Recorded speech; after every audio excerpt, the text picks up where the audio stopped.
Hello, and welcome to Objective Health. I am your host today, Erica, and joining me in our virtual studio is Doug, Elliot, Tiffany, and behind the scenes is Damien. So, welcome all. Hello. Hello. So, today we're going to cover another topic of health and wellness that is not related to the COVID. We are going to be talking about polypharmacy, or the use of multiple drugs to treat a single ailment or condition, and what can be done to kind of combat this over medication of everyone on the planet these days. And what kind of inspired this discussion was a recent article that came out in October 16th by Sebastian Rushworth, a medical doctor, and it's called Prescribing. And essentially, the doctor talks about working as a physician in a geriatric hospital, taking a couple of months to do that, and how he was struck by the large amount of medications that patients were on. And so in this article, he does a really good job of kind of breaking down how many medications people in the US are, Sweden, other countries, and how this trend of overprescribing, and that's about 5 or more medications since 2006, has just drastically risen. And we've talked about, medications in the past on our show, but it's really kind of concerning, especially for older people. And in this article, he addresses 4 topics that we hope to cover today. And the first concern is how scientific studies on drugs are actually carried out. And scientific studies mainly look at just a single condition. So he uses heart disease as an example, and they exclude people with comorbidities like lung disease or diabetes. And he says that there's just very little data on what happens when you give medications to people with several underlying conditions. And so we don't really know, he's saying, that if they actually harm or help the patient. So what do you all think? Like, just addressing that, I mean, we've talked so much in the past about how studies can be corrupt, how, there's obviously financial interests, especially in places like the US. We're one of the only countries that still markets medication to people through advertising. And what does this mean? I mean, are we a nation, particularly in the US, of when you're 70 years old, you're taking 10 to 15 different drugs a day. And what kind of effect is that having on the body? Yeah. Well, I think he definitely makes a good point about the fact that they don't look at underlying conditions. Like, what they're doing these studies on are healthy people. They will exclude people who have underlying conditions for these studies. So essentially, all the information that they have about any given medication is from people who are healthy. So when they put these do these studies, they're looking at people who don't have any, co-factors, co-diseases, whatever you would say. So they really don't know. Like, say you do have a heart condition, but you've also got a lung condition. It's like they don't know whether this medication would have any effect on that lung condition. They've studied it on not necessarily healthy people, I misspoke there, but people who have only that single condition. So they know how it will affect people who have heart disease, but they don't know how it will affect people who have heart disease and kidney problems and liver problems and lung problems, etc. So yeah, I think it's a big problem. It really is kind of going in blind, because I would imagine that a significant number of people who end up on these medications do have more than one issue. That's probably more common than most people think. And I've looked into this like years ago. I tried to research, like, were there any studies that looked at polypharmacy and the interaction of the drugs? Like, say you're taking a blood pressure medicine along with medication like levothyroxine or Synthroid or something for your thyroid. I've not been able to find any studies where they look at the interaction over the long term of certain medications. Like if you're a pharmacist or a doctor, like sometimes with certain medication programs or electronic medical records, it'll ping you sometimes. If you're about to prescribe a new medication, it'll say has an interaction with this medication. Mm. Like there are some drugs where it's known, like if you take like a blood thinner and you take certain antidepressants or Tylenol or something, it can increase your risk for adverse event with bleeding. But I think that overall, it's just like if you're taking like a statin or a thyroid medication and a blood pressure medication and a diabetic medication, like that's not unusual to see. Mm. Like people, not many, and that's not even considered a lot. But I haven't been able to find any studies that show the long-term effects of polypharmacy. And he actually points that out in this article that there really are none, or if there are some, they're extraordinarily hard to find. Mm. Yeah, that was the fourth point that he mentioned. One of the issues with this kind of research. It's a similar way to kind of toxic chemicals, right? Generally, the research will focus on the one thing in a specific context, maybe for a couple of different health conditions. They do not focus on they don't study polypharmacy, and like someone just said, generally it's very uncommon to find people who are on one medication, because the way that this polypharmacy or the way that it plays out in real life, and I see it every single day. Like I work with people who've just gone through this entire system. I'm sure Tiff, you see it every single day as well, right? Yeah. You know, you go through this system, and the way that it works is that you're prescribed a medication for some kind of underlying health issue, whether that be, I don't know, IBS, whether it be arrhythmia, high cholesterol, anything, right? Diabetes. So you prescribe one type of medication, but unfortunately, or inevitably, someone usually experiences some kind of side effect, whether that is what they notice in their symptoms or whether that is something that changes in their blood work. So the drug is having some kind of adverse effect.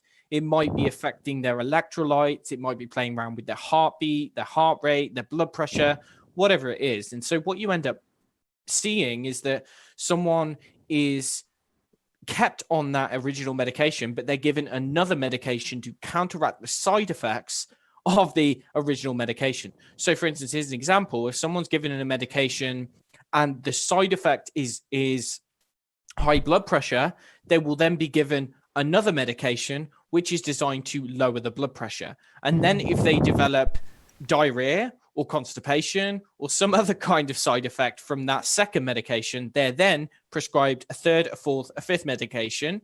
And so it's basically playing catch up all the time.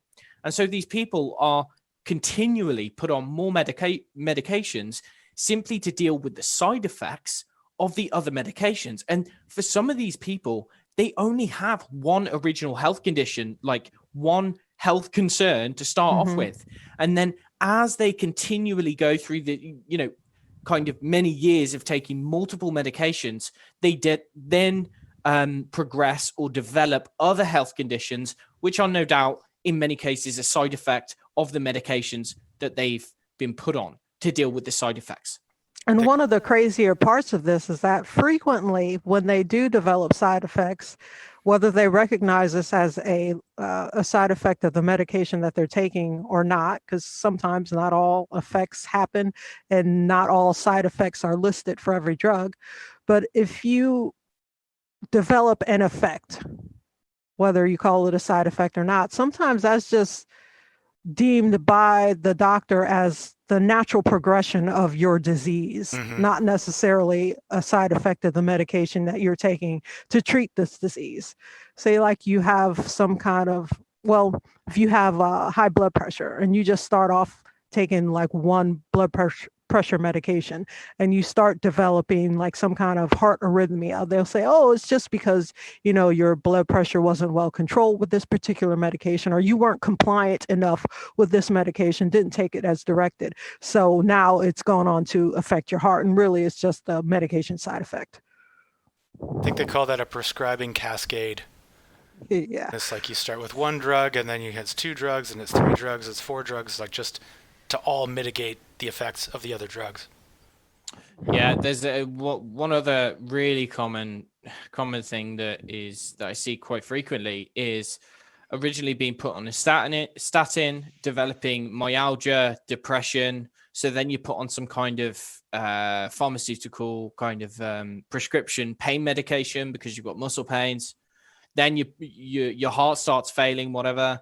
You put on kind of blood pressure meds, and then you also put on an antidepressant because they tell you that you're depressed because you feel fatigued all the time and you've got no motivation. They don't consider that is a natural consequence of taking a statin, and that's how it's affecting you. It's nutritionally depleting you. It's doing all of this other kind of stuff. You're not even able to make hormones because you're so low in cholesterol. But no, they don't look at that. They simply prescribe more medications.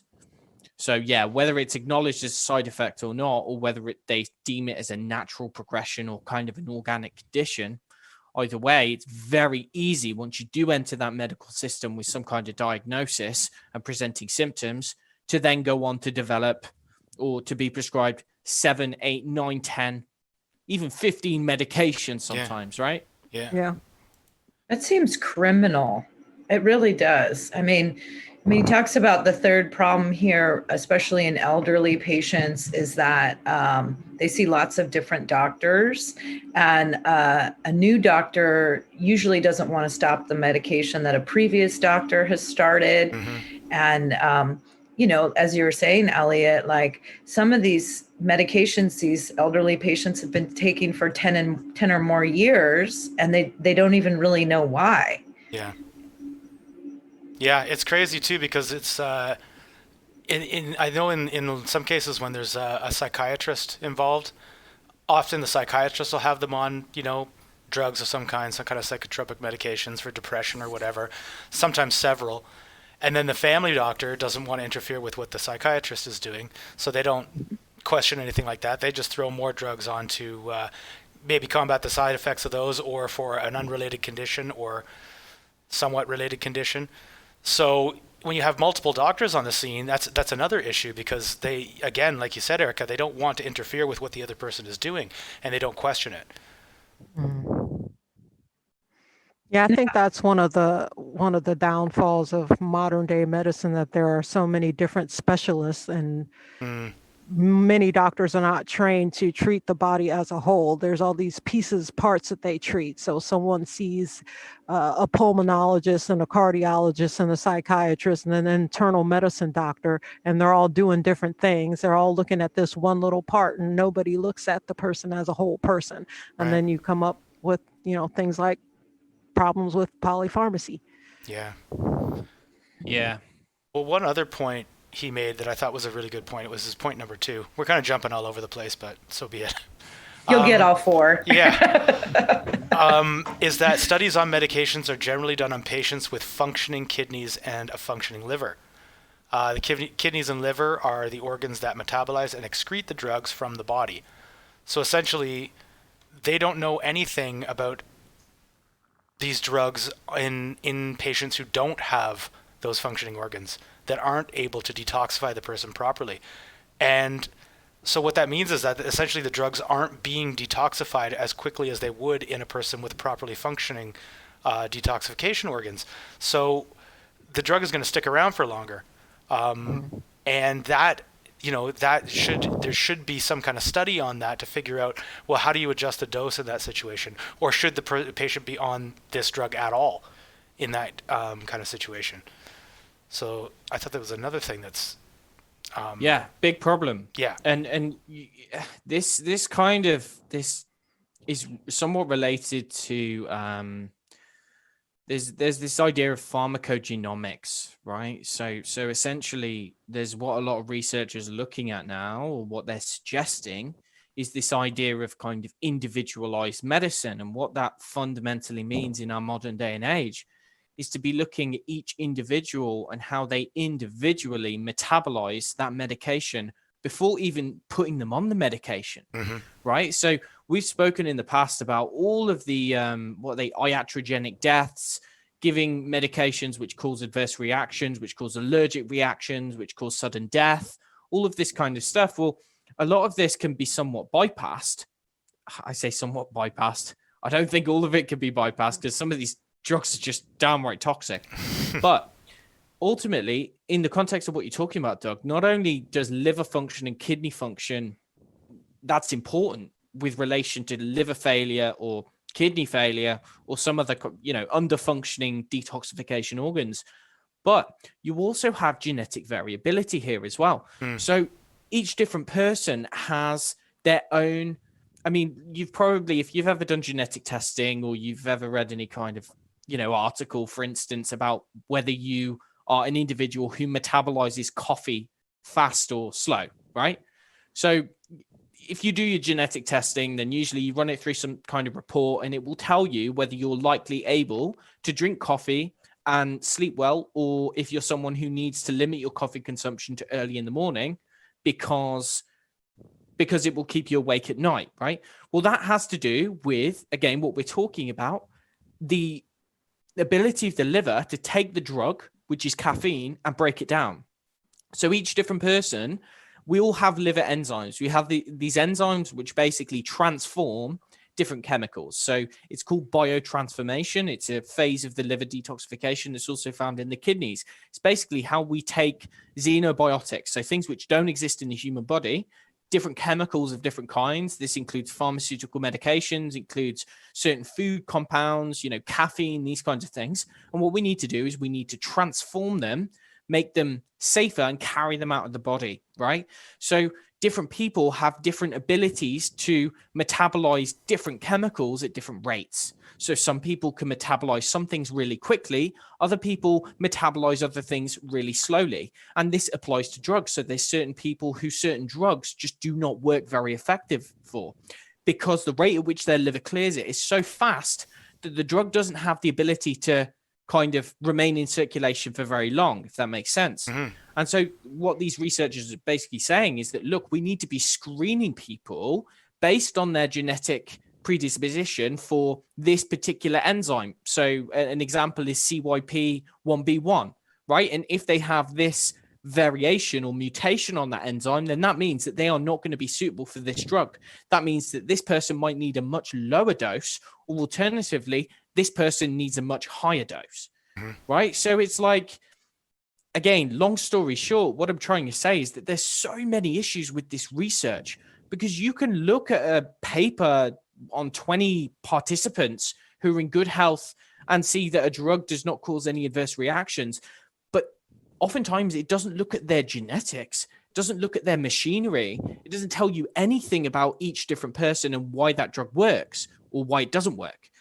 So, again, just to add to one of the other problems with applying this kind of these principles flat out to everyone across the board, because you just simply cannot do that.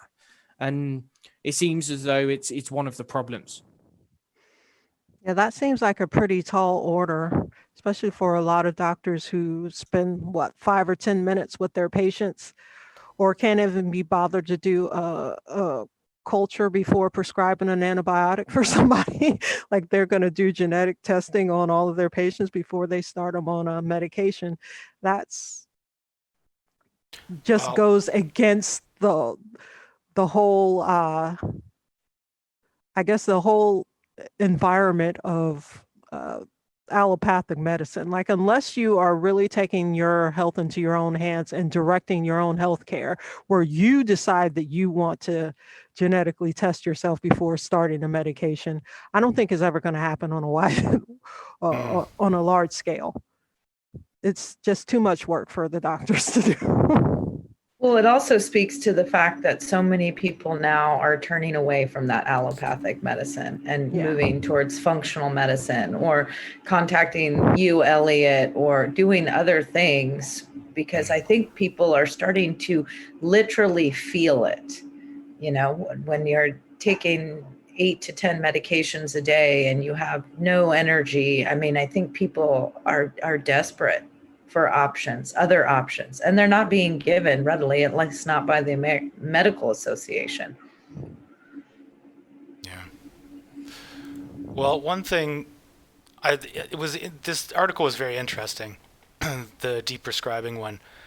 And one thing he's talking about is basically the idea that what the solution is to all of this is to start actually deprescribing. So taking some of these drugs out of the person's drug regimen.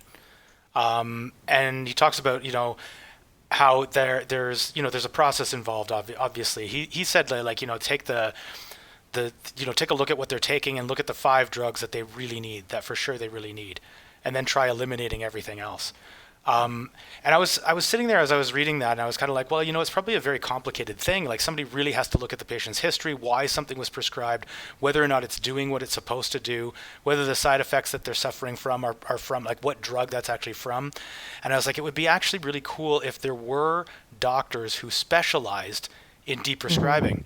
And then the next article we read, which was...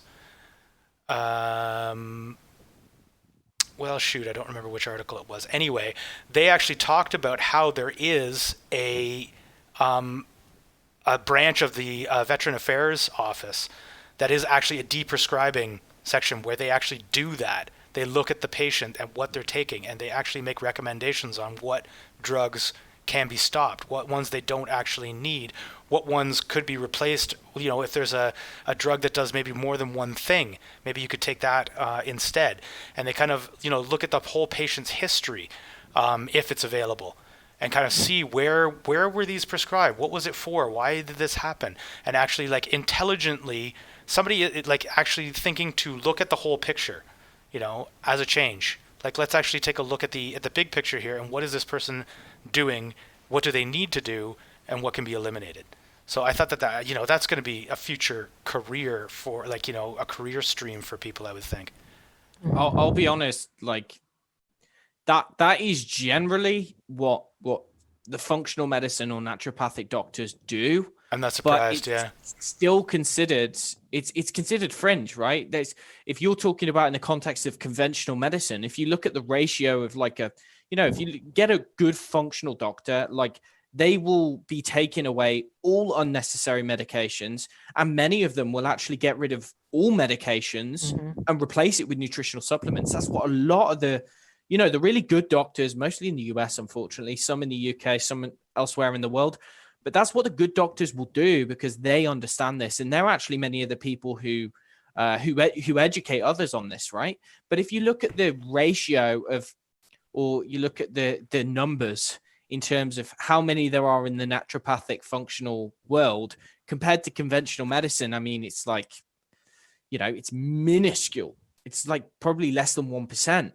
So that being implemented on a large scale, what you would need to do, I think, what you would need is you would need to take away the influence of Big Pharma. Right. Because that is the rotten core at the core of this story, right? That's the thing. That's the reason why this happened in the first place, right? And while they're still about, and they are the ones who are directing most of the clinician education, and they're the ones who are giving the subsidies and are giving kind of the pay rises and the bonuses and all this kind of stuff, I don't see it happening anytime soon, that you have doctors who their profession is to do the opposite and actually lose money for Big Pharma. Right. I don't think they'd be happy with that. Yeah, it was a pipe dream, I guess.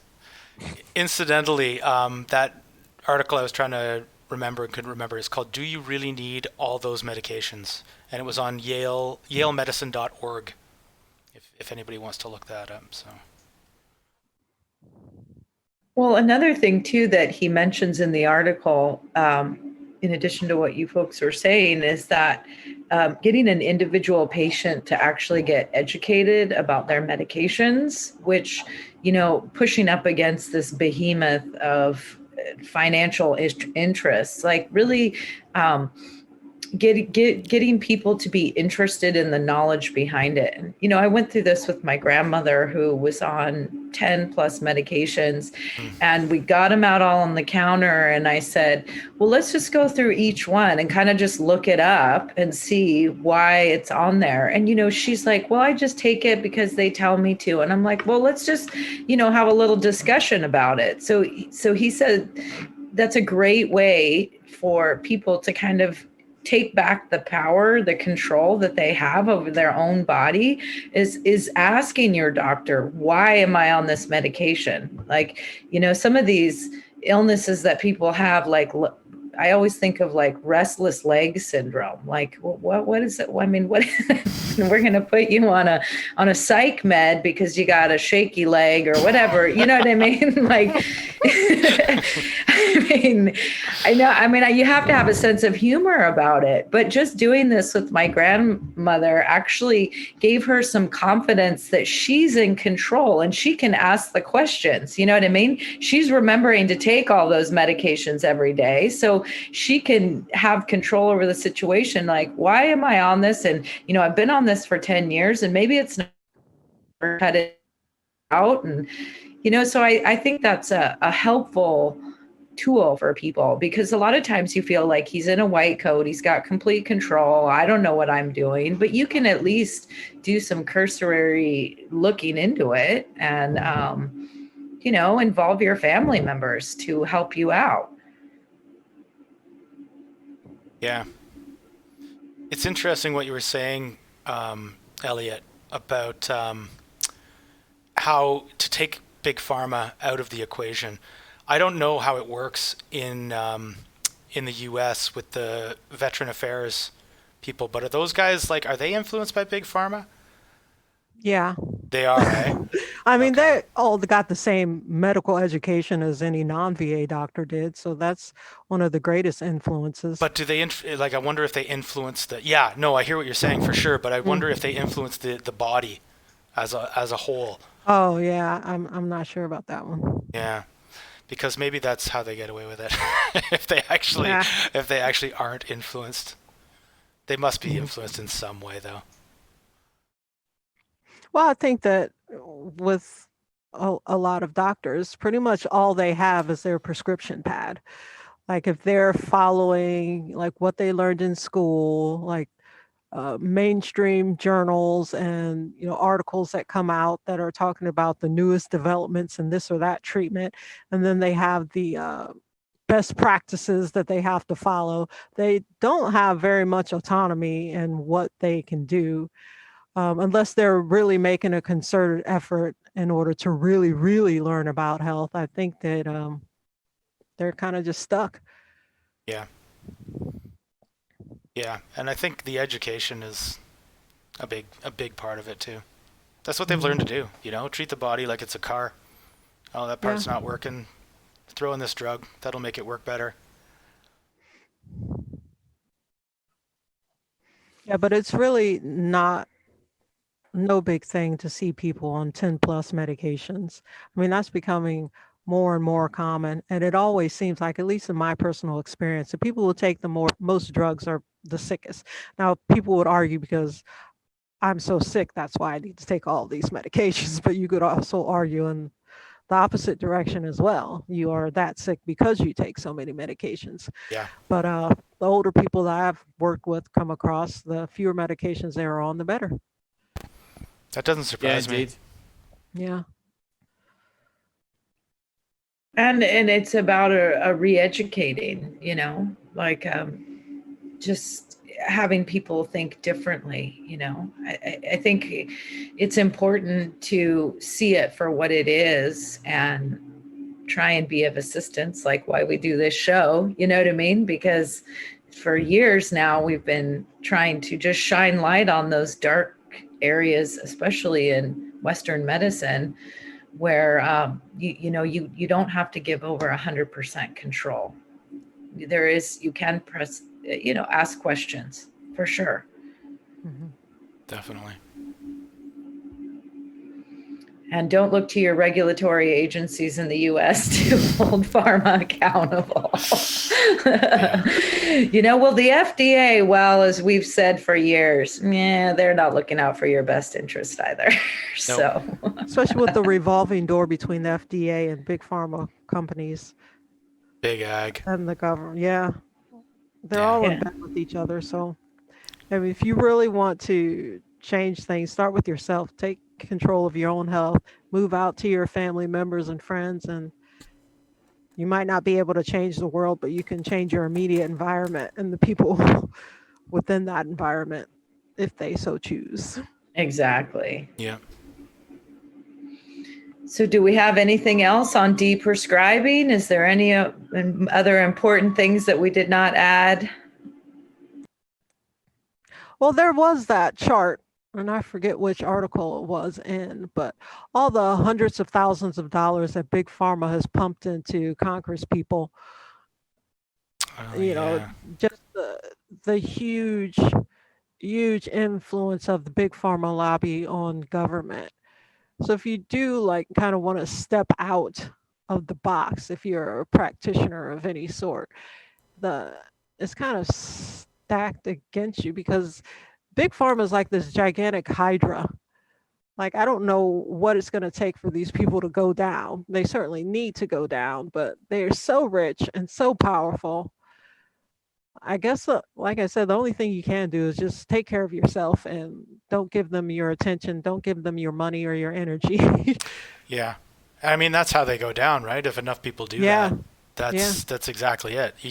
We all just have to collectively ignore them, Hmm. or and it'll go away. And not become victims of their pushing, their endless drug pushing. Yeah, exactly. All right. Well, I think that is all for today. We will have another interesting topic again next week. And I thank you all for joining us. Please like and subscribe. Bye. Bye, everybody. Bye.